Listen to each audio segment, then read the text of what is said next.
आध्यात्मिक क्षेत्रातील ज्येष्ठ मार्गदर्शक, साधना व सेवाभावाचा जिवंत आदर्श असलेल्या परमपूज्य गुरुमाता गीता भारतीजी यांनी भौतिक देहाचा त्याग करून ब्रह्मात लीन होण्याचा अनंत प्रवास सुरू केला। त्यांच्या देहावसानाने संपूर्ण आध्यात्मिक, सामाजिक आणि शिष्यपरिवारात तीव्र शोककळा पसरली आहे।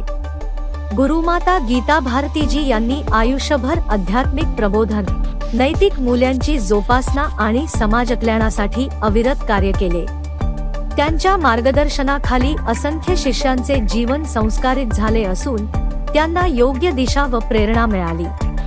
त्यांची करुणा, संयम, त्याग आणि दिव्य विचारधारा आजही भक्तांच्या हृदयात अढळ स्थान राखून आहे।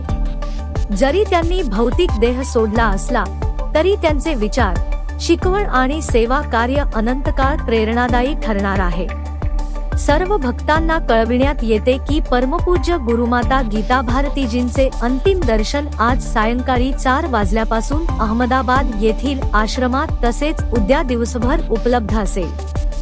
समाधी विधी गौशाळा परिसरात संपन्न होणार असून दिनांक 5 जानेवारी 2026 रोजी त्या ब्रह्मात लीन झाल्या। परमपूज्य गुरुमाताजींना भावपूर्ण श्रद्धांजली अर्पण करण्यात येत असून त्यांच्या पवित्र आत्म्यास सद्गती लाभो हीच ईश्वरचरणी प्रार्थना।